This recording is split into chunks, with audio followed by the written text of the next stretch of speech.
Hallo aan almal. Is lekker om julle te sien. Die van julle wat dalk besoek vandag, 'n spesiale welkom aan julle. Dit is vir ons regtig 'n voorreg dat julle sou besoek vandag by ons en wel wat 'n dag om te besoek op Goeie Vrydag. So vandag is ons dalk bietjie meer emosioneel as gewoonlik. Vandag is ons dalk bietjie meer opgewonde as oomblik want soos julle gehoor het, hierdie storie is vir ons alles. Jesus wat naby gekom het en sy prys en ons prys namens ons betaal het. So welkom ook aan jou en ek wil jou sommer uitnooi. As jy vandag hier is en jy besoek, na die tyd daar agter in die voorportaal, gaan haal sommer net 'n pakkie vir jou af. Dis ons klein dankie aan jou, net om dankie te sê dat jy saam met ons aanbid vandag. So asseblief gaan haal dit daar agteraf. En dan gaan ek ook vra die mense waarmee gereël is, dat ons sal begin deur die Here verder aanbid en hulle sal finansies begin opneem. Jy sien, wanneer ons besef God het alles gegee aan die kruis, is dit vir ons maklik om alles in ons lewens aan hom oor te gee. En wanneer ons finansies gee, is dit nie 'n kerktradisie nie. Dis aanbidding tot hom. So mense waarmee gereël is, dankie dat julle opneem. En dan terwyl hulle opneem, wil ek net so een of twee goedjies verby julle herinner. Eerstens, al die tieners, ons het gewoonlik 'n diens vir julle, maar Paasvrydag vandag is julle hier saam met ons en ons gaan die diens so saam met ons geniet. So merkers, julle geniet vandag. Jy merk net jou stoel alweer. Dis eintlik maar al wat ek sê. En dan saam met dit wil ek julle herinner aan Sondag, Opstandingssondag. Ons gaan 'n bietjie 'n ander diens doen Sondag waar ons basies 'n gebedsdiens het, dis 'n gesinsdiens. En dis 'n amazing diens waar jy dalk net op 'n intieme spasie kan kom en saam met jou mense, of selfs alleen is daar nie mense saam met jou nie, jy kom alleen, dan gaan ons spasies vir jou skep en ons gaan riglyne vir jou bied, waar jy baie intentioneel kan begin net in kontak kom met die Here oor 'n sekere paar areas in jou lewe. En dit gaan baie handel oor die reeks wat ons besig is, oor al die toetse en al die dinge wat ons so kan wegtrek van die Here af. Hoe kan ons die oorwinning, die opstanding beleef in al daai areas? So ek wil jou regtig genooi. Ons kry elke jaar soveel terugverhoor Sondagdienste, die Opstandingssondag, waar mense intieme spasies ingaan en saam kan bid, 'n gesinne weer kan hande vat en net weer saam kan bid. So julle ken ons gaan nie diep kant gooi nie, ons gaan nie voor staan en sê hey, kom bid vir ons. Niks snaaks nie. Ons dra die hart van liefde en die Here in alle spasies waar ons gaan. Dit gaan veilig wees, maar dit gaan so betekenisvol wees. So maak seker jy's hier om 8:30 dan Sondag. En dan het ons ook laas Sondag 'n uitreik gehad Waterval Boventoe en ons het gedink kom ons speel net ietsie klein vir julle om net dankie te sê eers aan al die vrywilligers en almal wat bygedra het op verskeie maniere van donasies tot hande wat op die dag opgedaag het. Dankie. Maar hierso is net so 'n klein terugflits om te sien wat daar gebeur het. So geniet dit saam.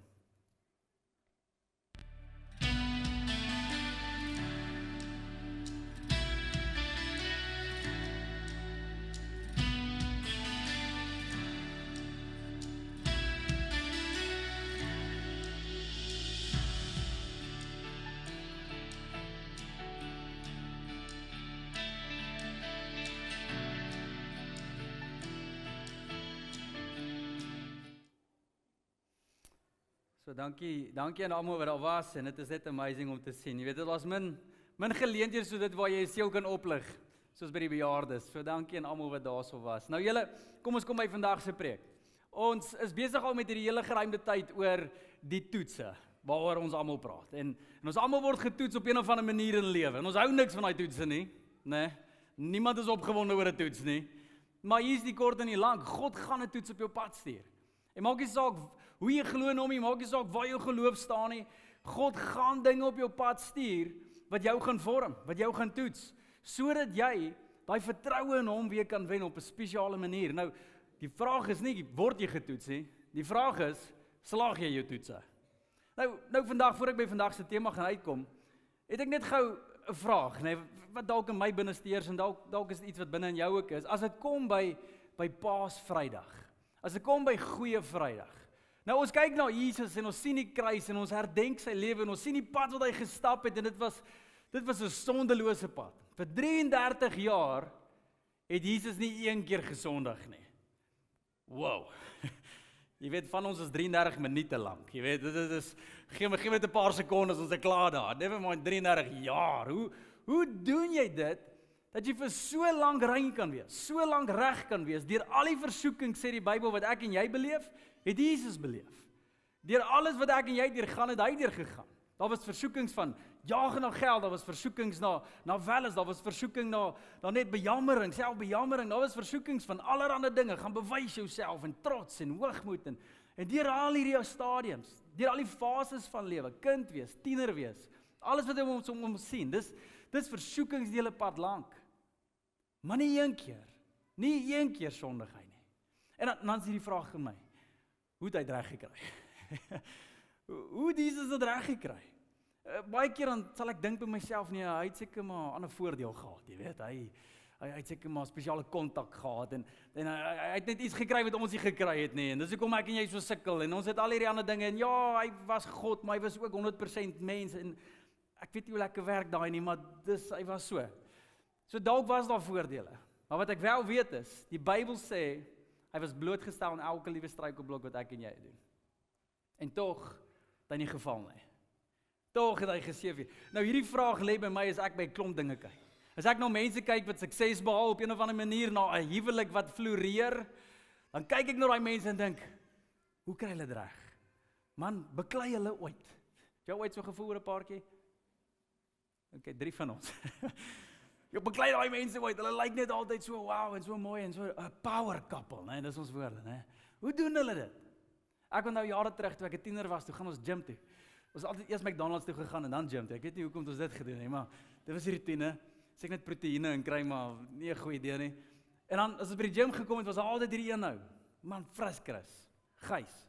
En Gys het altyd so hard gegym en hy loop op breëbors rond en bench laat die bars om ons op buig en ek het na hom gekyk, so klein tingerige mannetjies ek is, en ek sê vir hom, Gys, hoe doen jy hierdie?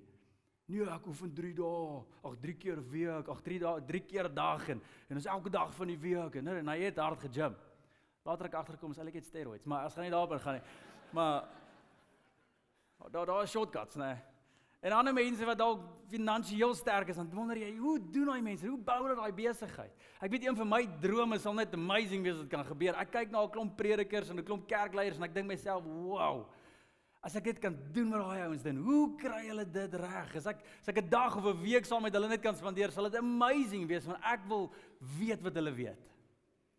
Nou as dit kom by ons geloof, dan kyk ek so na Jesus. Ek wil weet wat hy weet.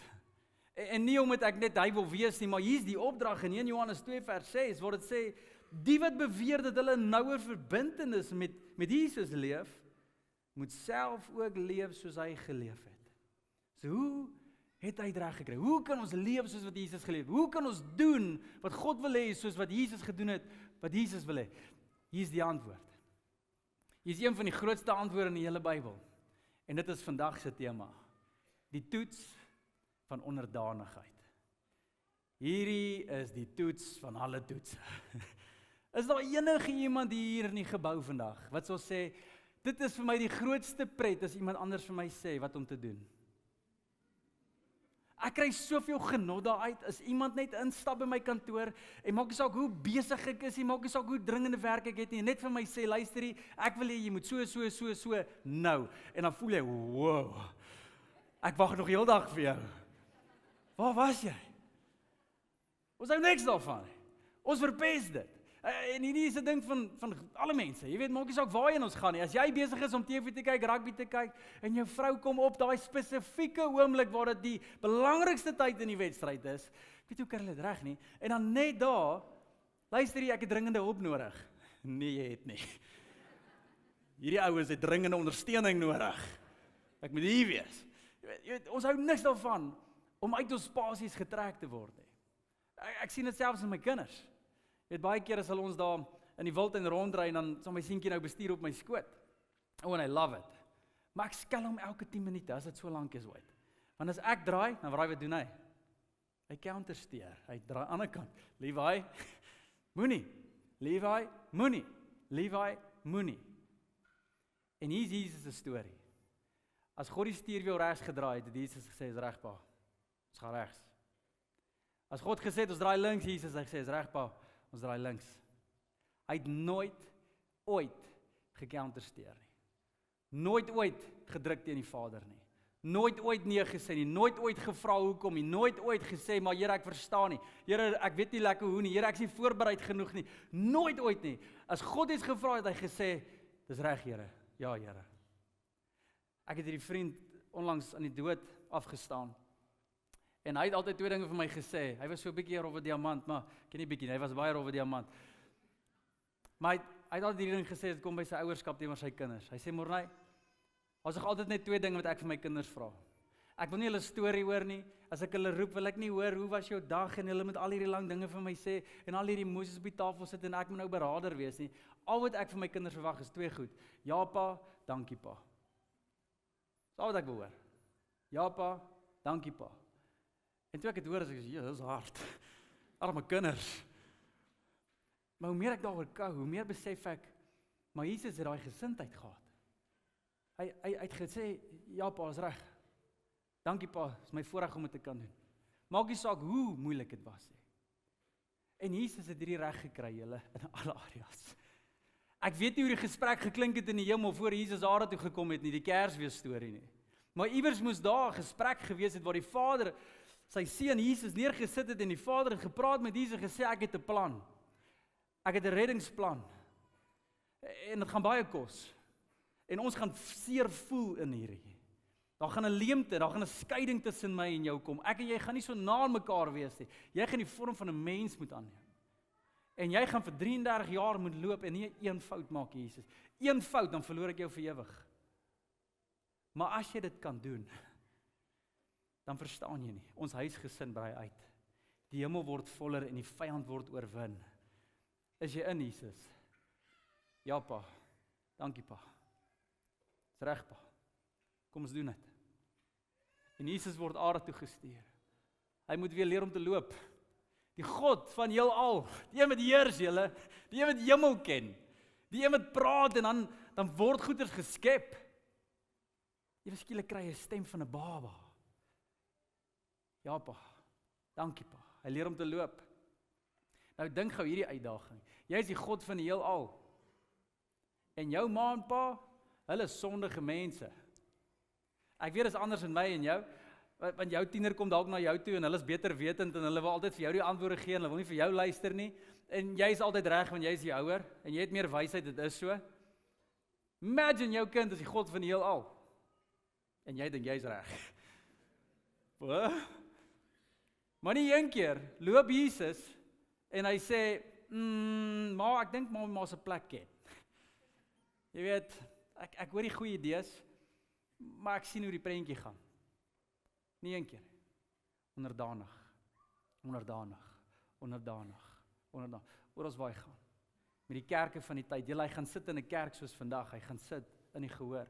En hy hoor 'n dominee preek oor hom. En hierdie dominee preek 'n klomp goeters wat nie waarheid is nie. Wat nie God se hart is nie. Jesus staan nie op en sê, "Ekskuus, ek wil net gou iets sê nie. Ekskuus, hey, luister gou vir my." Daai wat jy nou sê, nie so nie. Nie een keer nie. Hy beklei nie. Ja pa, is reg pa, ons gaan kerk toe. Onderdanig. Vir 30 jaar as God van die heelal moet hy loop, nie preekie, nie 'n wonderteken doen nie, niks doen nie, hy werk aan hout. En hy leef met hierdie hart om mense te red, maar hy kan nie begin bedien nie. Die Vader sê, Jesus, vir 30 jaar gaan jy nie bedien nie. Jy gaan sit op 'n sitplek. Jy gaan kerk toe, jy luister vir jou ma en pa, jy word groot, jy help waar jy kan, jy dra daai tafel, jy skaaf daai ding. Jy gaan nêrens nie, Jesus, jy sit, jy's onderdanig. Ja pa, dankie pa. En hoor mooi. As Jesus nie die toets van onderdanigheid geslaag het, sou hy nooit die prys kon betaal nie. En in vandag se tyd julle, word dieselfde toets vir my en jou geskryf. God kom na my en jou toe ook. En hy sit ons in posisies. Hy sit ons in omstandighede. Hy vat ons plekke heen. Hy gee jou dalk 'n droom soos wat hy vir Jesus gegee het, maar hy sê, nou wag jy, onderdanig. En al wat God van ons verwag is, ja pa, dankie pa, is reg pa. Want as ons wil leef soos wat Jesus geleef het, moet ons onderdanig wees soos wat hy was. Hier is die groot opdrag. Nou hier is die uitdaging.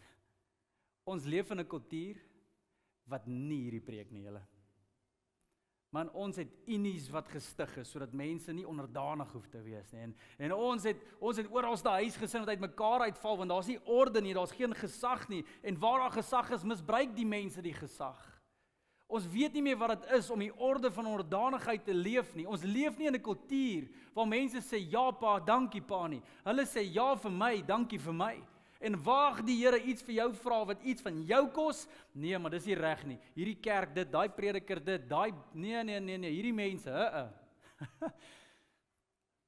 Ons sluk moeilik aan die goed wat God vir ons gee, wat nie ten gunste van ons is nie.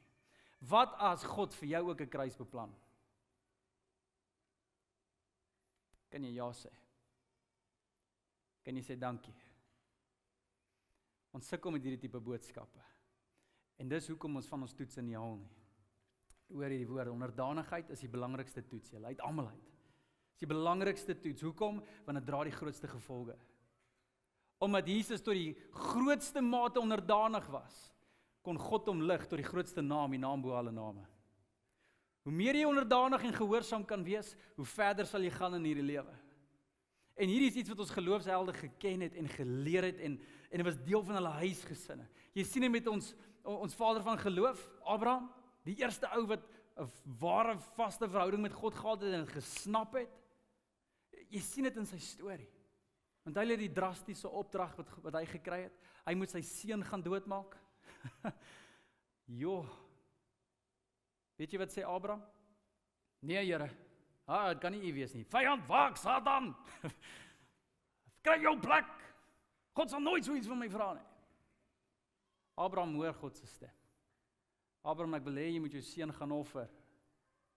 En soos die trane dalk vloei oor sy gesig, sê hy, ja pa, dankie pa. En hy vat sy seun. Kom, Isak, ons moet gaan. Pak die hout. Tel dit op, laat ons loop. En hulle stap. Ek weet nie hoe daai gesprek geklink het nie, want iewers heen het Isak agtergekom, maar pa, ons het iets vergeet. Waar is die skapie?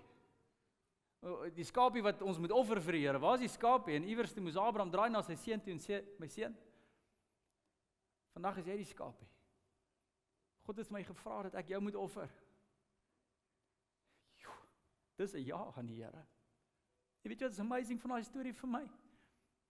Isak het iets gesien in sy pa se verhouding met God. Dat as sy pa ja sê vir die Here, gebeur daar wonderwerke en Isak beklei nie met sy pa nie. Hy beklei nie met sy pa nie. Hy klim op die altaar en hy gaan lê. Hy gaan pak die hout self. Dis 'n taal van onderdanigheid wat ons nie ken nie, julle. En as gevolg daarvan tree God in en hy sê, Abraham, nou, hier is 'n skapie, gaan vang hom daar. Daar's 'n ram daar in die bos, gaan haal hom, moenie jou seun offer nie. Maar daai oomblik die toets van onderdanigheid word hy opgehef. Dit dra die grootste gevolg. Ek wonder of God besig is om iewers in my en jou lewe hierdie toetse te skryf. En dit gaan nie reg voel nie. Dit gaan onregverdig voel. Maar al wat God verwag is, ja pa, dankie pa. Hoe kry ons hierdie reg, julle? Hoe kry ons hierdie toetse van onderdanigheid reg? Want as jy dit reg gaan kry, gaan jy God se wil sien in jou lewe.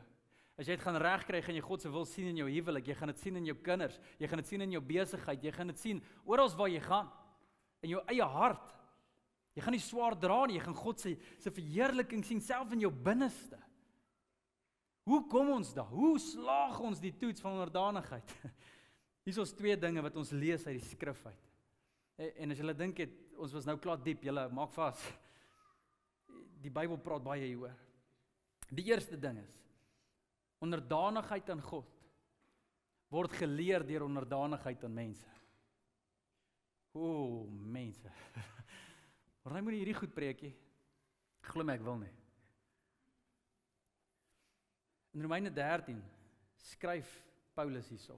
En hy sê vir die mense die volgende. Julle moet die owerheid gehoorsaam. Hoekom? Want hulle is reg? Nee. Want hulle is wys? Nee. Want hulle dien die Here? Nee. Want God het dit daar geplaas. Geen owerheid bestaan buite God se toedoen nie. Dit impliseer dat hulle wat weier om die owerheid te gehoorsaam, hulle teen die instelling van God verset.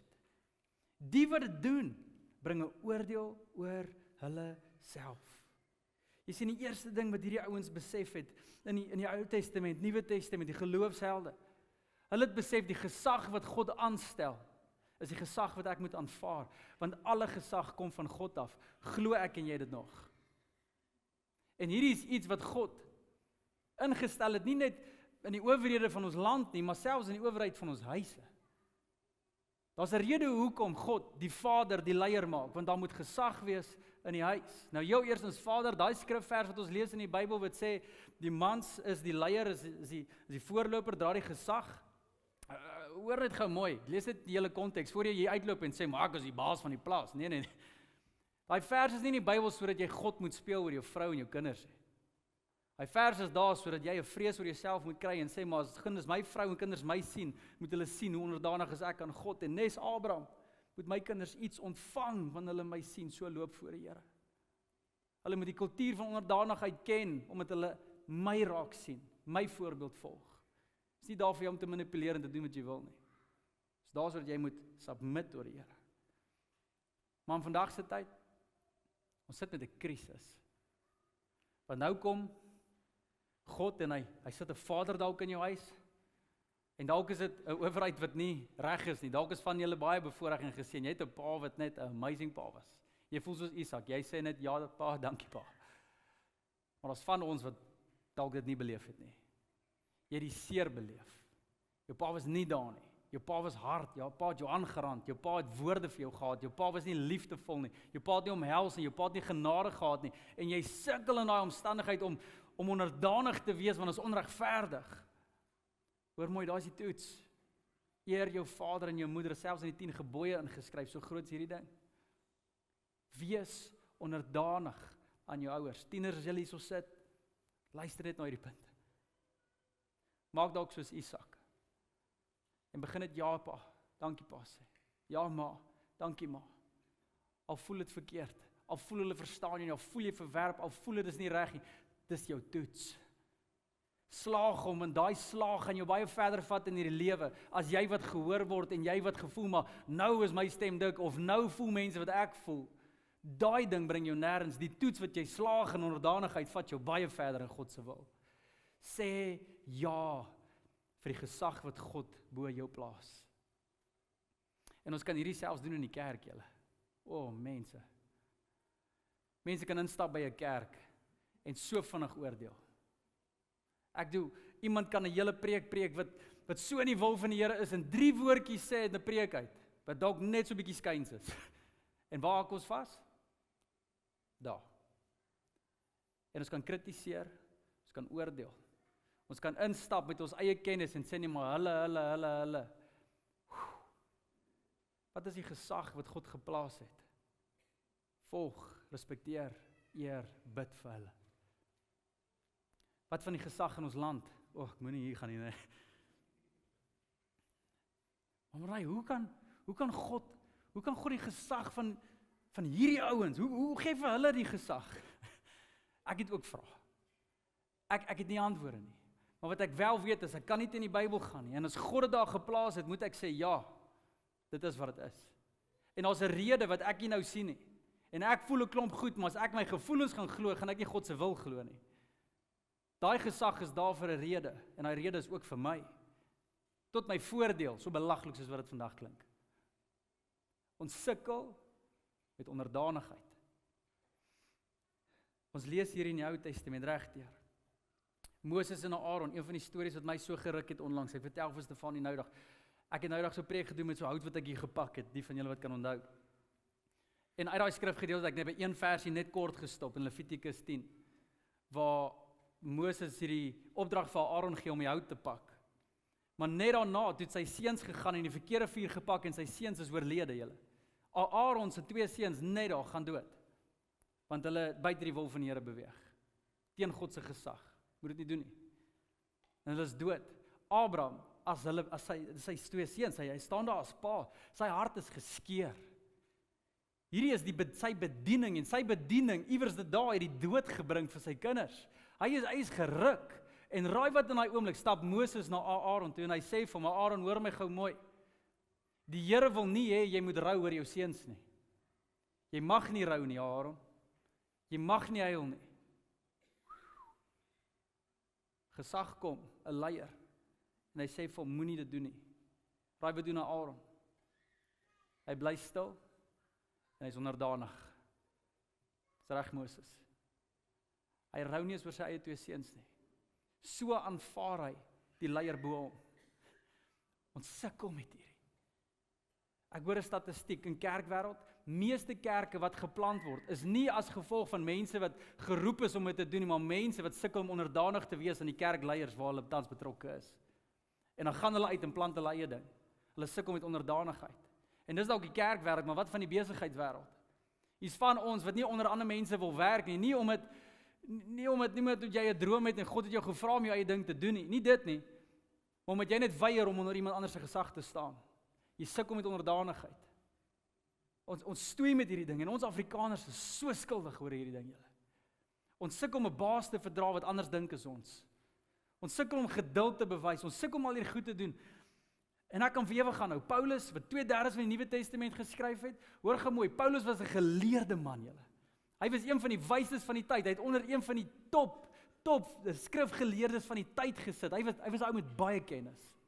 En toe hy tot bekering kom, Jesus ontmoet, raai wat is sy eerste toets? Die toets van onderdanigheid. En God stuur hom na die disippels toe, die beespanspelers. Die disippels hulle kon nie eens die eerste klas deurmaak nie, julle. Dis hoekom Jesus hulle gaan kies het. Hulle was nie geleerd nie, alles behalwe. Hulle was nie opgelei soos wat Paulus was nie. Hulle het nie die kultuur verstaan nie. Hulle was roekelose mense, rowwe diamante. En raai wat sê God vir Paulus? Vir 3 jaar Paulus gaan jy nie bedien nie.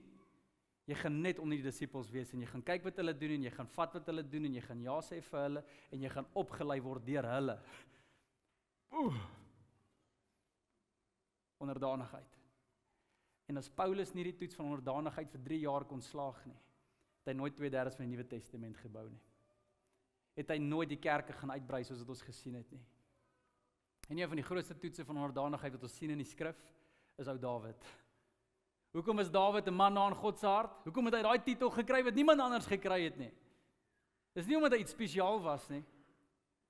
Dis omdat hy kon onderdanig wees aan die Vader, tot in 'n radikale sin. Sy onderdanigheid aan die Vader was getoets deur onderdanigheid aan mense, tot so op 'n vlak waar hy moet vlug vir sy lewe, Here, omdat 'n koning Saul hom wou doodmaak. Onregverdig. Dawid het niks verkeerd gedoen nie. Onreg tref hom, maar hy moet vlug. En die koning jaag hom met manskappe, jaag hom na om te gaan doodmaak. En Dawid weet nie wat aangaan nie. Ons lees daai psalms en sê, Here, hoekom? Here, ek verstaan nie. Here, waarom? Het onreg jou al so oorgetref dat jy net nie kan sin maak van 'n situasie nie? Dawid is daar. En op een stadium kry Dawid 'n geleentheid, Here. Saul kom in 'n grot in en Dawid en sy hele manskappe kruip in die grot weg. En Saul kom daar, man alleen, weg van sy manskappe af. En hy gaan piepie daar. En die manne sê vir Dawid, hier is jou kans. En terwyl hy daar besig is, gaan Dawid en hy sny 'n deel van Saul se kleed af. En Saul stap toe uit. En Dawid stap toe in en hy sê toe vir die ouens, ons het nou iets verkeerd gedoen. Ons moenie nou doen wat ons nou dink nie. Wat ons nou voel is nie reg nie. En hy stap uit na Saul toe en hoor wat gebeur. In 1 Samuel 24. Daarna kom Dawid uit die grot en roep agter Saul aan, meneer die koning. Toe Saul omkyk, het Dawid gekniel en diep voor hom gebuig. Hy sê vir Saul, hoekom luister u na mense wat sê, ek wil u leed aandoen? Vandag kan u met die eie oë sien dat dit nie waar is nie, want die Here het u daar agter in die grot in my mag gegee. Sommige van my manskap het gesê dat ek u moet doodmaak, maar ek het u lewe gespaar, want ek het gedink, ek sal hom nooit leed aandoen nie, want hy is die gesalfde van die Here. Dis die gesag wat God bo my gekies het. Ek wonder as 'n paar van ons vir Julius Malema daar gekry het. Kom wees eerlik, man. Ag, maar hy moet nie goed preekie. Sny hom met uit die preek uit, asseblief. Ek wonder of ons het 'n kleed sou afgesny. Net so 'n stukkie. Ek wonder of ons sou gesê het, maar vandag is die dag dat die Here hom vir my gegee het. Toe Saul omdraai, is Dawid op sy knieë, julle. En ons het gedink, Dawid, jy moenie buig voor mense nie. Jy moenie mense aanbid nie. Hy aanbid God deur te buig voor mense. Sy onderdanigheid aan God word gewys deur sy onderdanigheid aan mense. En as God bo iemand hom geplaas het, het Dawid gesê, ja pa, dankie pa. Al is hierdie die ou wat my wil doodmaak, dis reg. Dan is dit God se wil. Is jy daar? Maar dan die tweede ding wat ek en jy moet lê in ons lewe, dan moet ek net 'n bietjie vashak daar's iets daar. Hierdie sin wat ek nou van gepraat het en gesê het, maar hoekom sal God sulke tipe gesag bo ons sit? Hoekom sal God sulke tipe leiers bo ons sit? Hoekom sal God sulke tipe vaders bo ons sit? Dis baie belangrik hierdie. Soms sal God 'n saal bo jou sit, hoor mooi, om 'n saal uit jou uit te kry. Hier is so belangrik. Soms sal God 'n pa bo jou sit, of 'n leier bo jou sit, of 'n baas bo jou sit, sodat jy ontleer om so 'n baas te wees, om so 'n pa te wees, om so 'n koning te wees, om so 'n heerser te wees. Soms sit God hierdie goed bo ons, want hy sien iets in ons, wat ons weggaan hou van die wil van die Here. En daarom vorm God ons deur hierdie dinge. En daarom wil ek jou uitdaag, wanneer daar iets bo jou is wat nie reg is nie, moenie kla nie, moenie kerm nie, maar buig. En sê, dankie Here. U is besig om iets te vorm hier in my. Dis 'n toets wat ek moet skryf. En as jy omslaag, ek beloof jy daar soveel seën. En dis my tweede punt. Onderdanigheid is al pad na seën, julle. Dis die enigste pad na God se seën. Daar is nie ander een nie. Al bid jy jouself blou, al is jy 'n intercessor wat vir 4 ure aan een kant bid en pleit vir die Here en die bloed oor alles spreek, great, dis niks verkeerd daarmee nie, maar as jy daar uitstap en jy is nie onderdanig aan die Here nie, vergeet maar van jou gebed. Dit help niks. Al klink jy so geestelik en jy kan die Bybel aanhaal en jy kan selfs preek vir mense, maar jy stap uit en jy kan nie onderdanig wees aan God nie. Verkeerd. Jy gaan nie God se seën sien nie. Hierdie is al manier hoe God seën en daarom sê Petrus, 'n ou wat die toets van onderdanigheid rof al gefaal het en dan so ook al geslaag het. Hierso is Petrus se bevinding. Hy sê, word daarom klein onder die kragtige hand van God en op God se tyd sal hy julle groot maak. En daarom is my sin gewees, onderdanigheid is die belangrikste toets, want dit dra die nagevolge twee kant toe. Of een, God gaan jou optel, want God gaan jou sien. Hy maak met jou soos hy met Dawid gemaak het, hy vat jou uit die skape, waar jy skapies op het, uit die weivelde uit, en hy vat jou paleis toe. Hy maak jou koning oor 'n land. Of, jy dop jou toets in die veld, en jy beland in die sloot. Die nagevolg is erg daar ook. En van ons sit hier, julle. Van ons voel die nagevolge. Jou huwelik voel dit op die oomblik. Omdat daar nie onderdanigheid is in jou huwelikie. Mans, omdat ons hier rondloop en ons is onderdanig aan God en uit daai posisie uit dien ons gesin nie. En ons leer ons kinders en ons leer ons vrou en ons behou die waardes wat God wil hê, wat ons moet hê in die huis. Ons doen nie dit nie, is daar nie 'n vloei van seën nie. Want daar's nie 'n opdrag wat ons onderdanig gaan is nie. Saam met God seën. Wees onderdanig. Dames, vrouens, wees onderdanig aan jou man. Ek weet van julle is getroud met voel of Jesus homself is.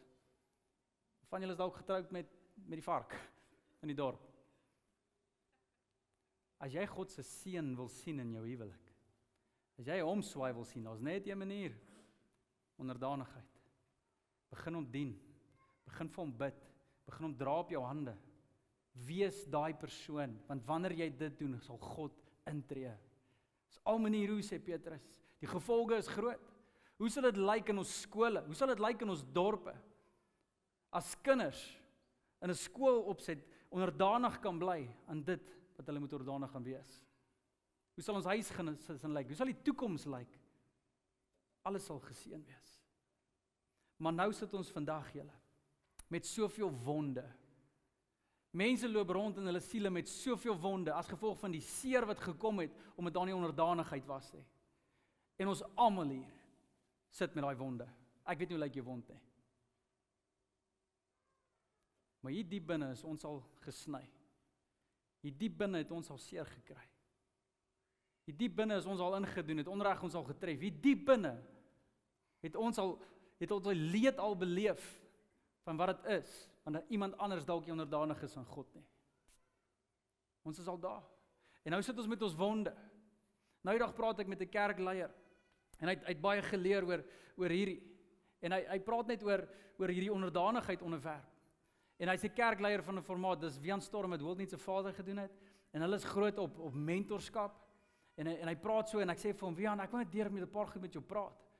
En ek sê vir hom, jy het gepraat oor wonde, en ons goed in ons harte, en ek weet dit is 'n groot onderwerp, want ons almal kry seer, maar hoe hanteer ons hierdie ding? Moet ons nou by 'n beraader gaan sit en sê, hey, luister, ek voel so, en dan is jou wond genees, of hoe hanteer ons wonde? Hoe kry ons hierdie goeters uit? Hoe sien ons hierdie dinge? Hy sê, Morney, daar's net een manier om 'n wond te hanteer. Daar's net een manier om dit wat jou misvorm, weer reg te kry. Om die seer en die onreg wat al so deel van jou lewe geraak het, weer reg te kry. Net die manier onder die son. En hier is sy antwoord, mentorskap. Ek sê van wat? Sorry, ek dog jy het gesê mentorskap. Sê gou weer die antwoord. Hy sê mentorskap, maar hy sê al hoe jy 'n wond genees, is wanneer jy onder iemand inkom, en jy gee die gesag van jou lewe vir daai persoon. Ek sê vir hom, joh, Wian, dit klink dramaties. Hy sê, maar dit is so. En hy vertel van sy stories, hoe hy met wonde gesit het. En hoe hy besluite moes neem, en toe gaan hy op 'n stadium en hy stel iemand aan, en dit is 'n offisiële gesprek. Jy gaan sit by iemand, jy kyk hulle in die oë, en jy weet as 'n godvreesende man, en is 'n man wat in 'n volgende generasie as jy leef, bietjie wyser, of ouer as jy, en wyser as jy, iemand wat onderdanig leef aan God, en jy gaan sit by hulle, en jy handig basies jou lewe oor aan daai mens. Ek sê vir hom, Wian, jy praat 'n taal wat ek nie ken nie. En hy sê, maar dis omdat ons wegbeweeg van die taal van onderdanigheid. Ons ken dit nie meer in ons samelewing nie. En wie aan hulle leef die ding so radikaal. Hy sê, maar voor ons 'n besluit neem in ons gesin wat groot is, dan gaan ek na daai mense toe en ek sê, luister hier, ons voel hierdie ding in ons lewe en ons voel hierdie finansiële besluit en ons wil soontoe gaan. Sal jy net saam met ons bid? En sê, dis reg, en die mentor praat en dan as die mentor vir hom sê, luister hier, ek dink jy is 'n goeie besluit nie. Dan stop hulle. En Wian sê, 'n paar besluite wat hulle in hulle lewe al gestop, en hy soos, luister, hy verstaan nie. Want hy voel, hierdie ding kom van die Here af, en nou sê hierdie mense stop, en nou hy weet nie wat om te doen nie, maar dis sy mentors en hy submit. Vir 'n jaar lank sit hulle groot besluite, wat die hele gesin hulle toekoms een kant toe gaan sit. As gevolg van iemand wat onemosioneel betrokke is, sê het oor sy gesin. Hy het hulle aangestel. 'n jaar later, toe kom die mentor en sê, dis nou tyd. En julle, as hulle vroeër gegaan het, my, was al chaos. Groot probleme sou hulle getref het. Ek wil jou dalk uitdaag.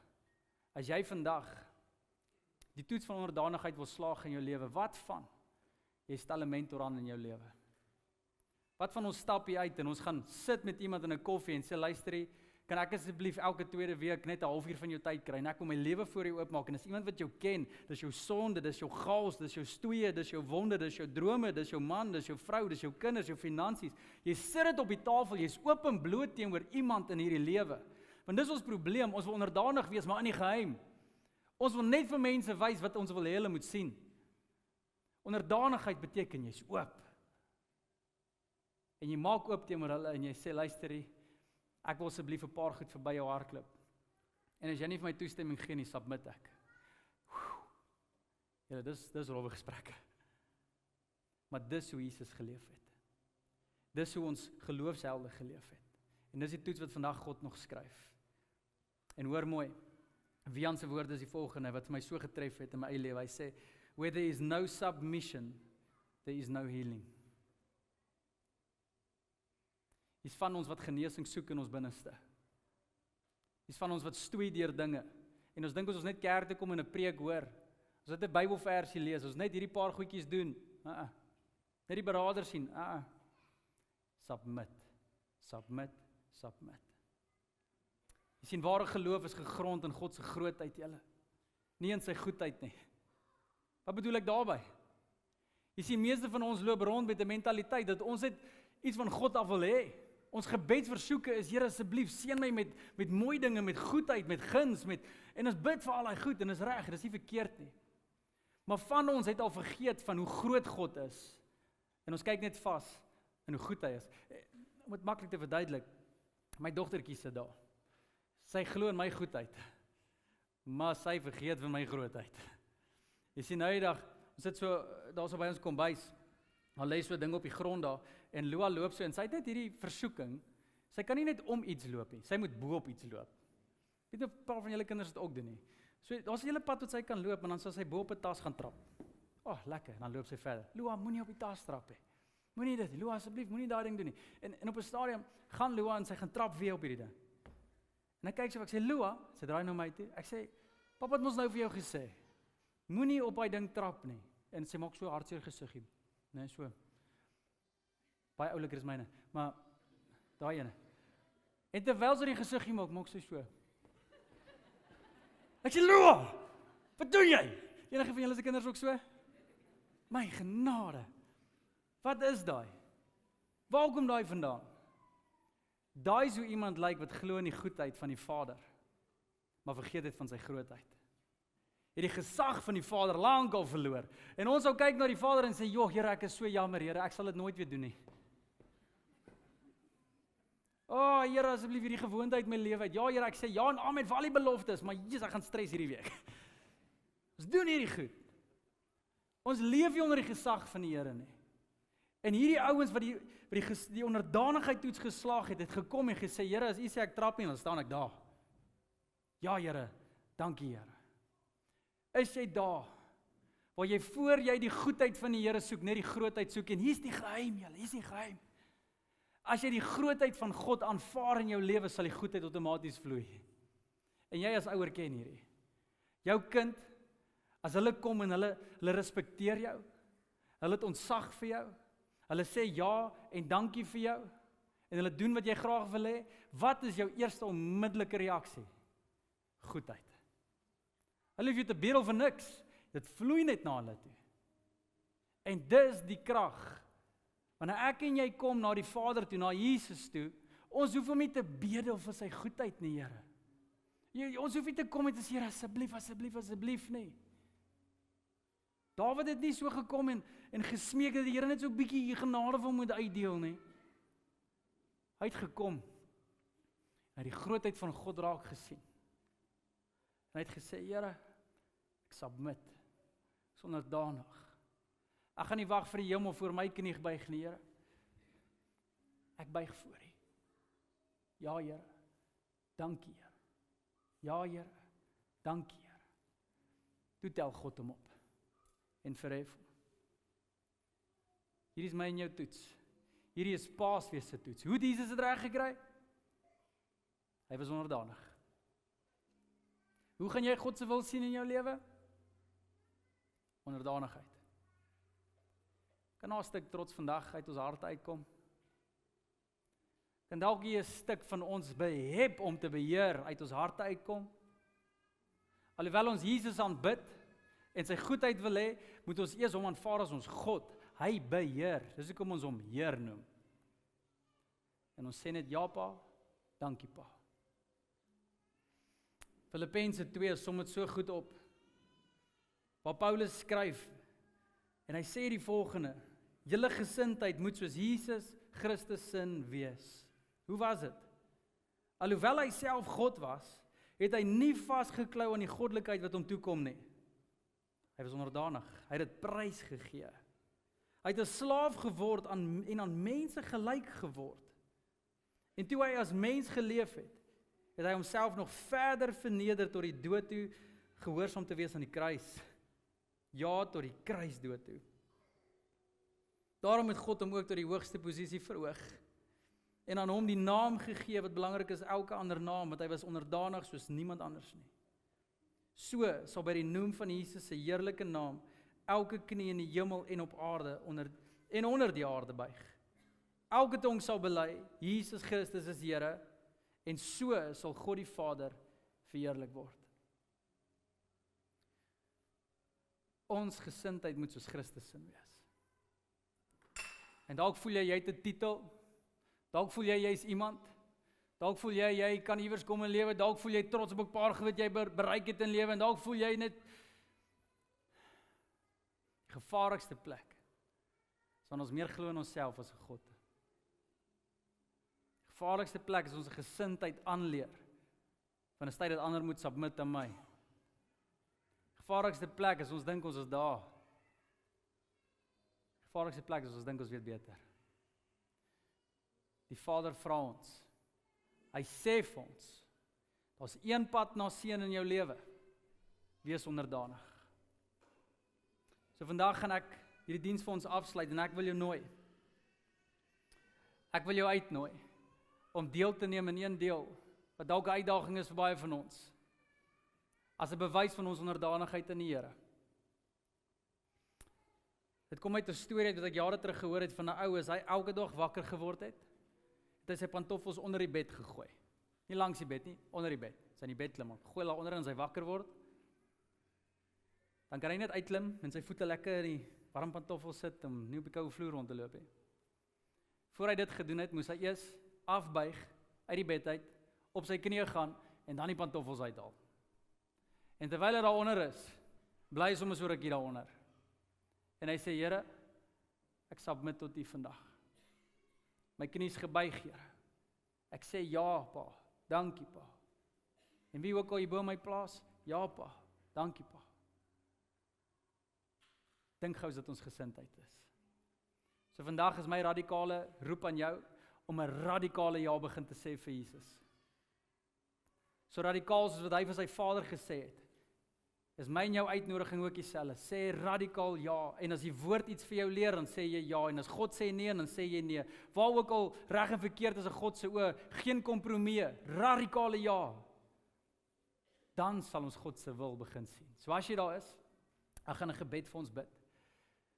En as jy wil jou ja gee aan God, gaan ek 'n uitdaging gee om saam met my te kniel terwyl ons bid. En julle ken my hart.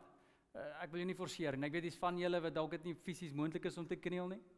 Die goeie nuus is, vandag kan jy jou fisiese knie buig en dalk nie is jou hart se nie. God sien jou hart. So as jy nie dalk moontlik kan op jou knie gaan nie, wil ek jou vra om erns te maak hierso, net soos die res van ons. En as 'n gebaar van wat hier binne in ons keuse is, van Here, ons wil kniel voor U, Here, ons wil aan U aanbid. Ons wil onderdanig bly aan U. Ons die mense wat bo ons is, sê ons ja voor, want dis ons aanbidding tot U. En as dit jy is vandag, wil ek jou vra, kom ons buig ons knie voor die Here.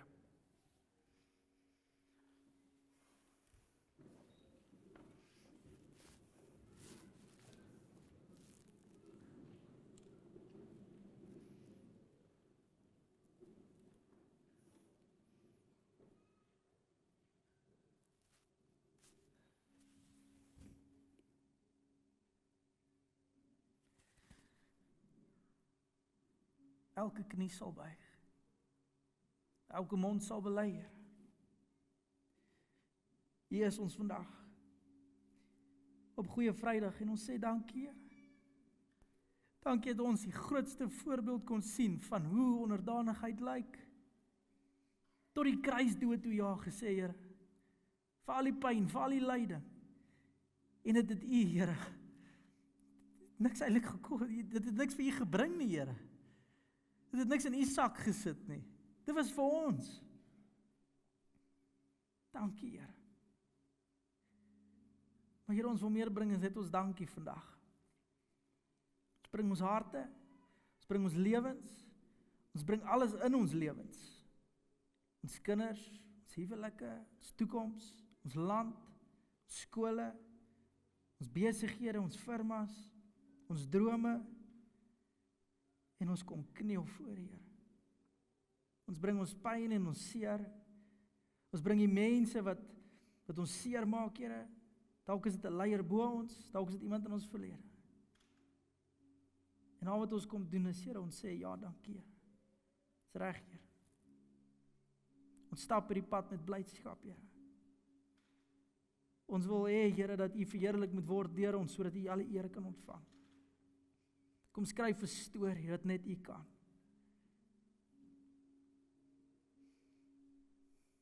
Hemelse Vader, vergewe ons. Soos wat Jesus gesê het, partykeer weet ons dit nie wat ons doen nie, Here. Ons is so naïef. En daarom bely ons vandag, Here. Ons bely ons sondes, ons bely ons afvalligheid, ons bely ons hoogmoed. En ons sê, Here, kom neem beheer. Ons kies U. U prioriteite, U hart, U wil bo alles. En as dit 'n kruis vir ons beteken, ja, Here, dankie, Here. As dit moontlik is, Here, kan ons daai kruise mis, maar as dit U wil is, sê ons ja, Here, dankie, Here. Aan U al die eer. Dankie, Jesus, vir U opoffering, vir U liefde. En dat niks ooit te veel gevra was nie. Altyd ja gesê. En daarom bid ons, en ons pleit, Here, gee ons die wil, gee ons die hart, dat ons in dieselfde intensiteit kan ja sê vir U, soos wat U gesê het vir die Vader. Kan ons een wees met U, in 'n hegte verhouding wees met U.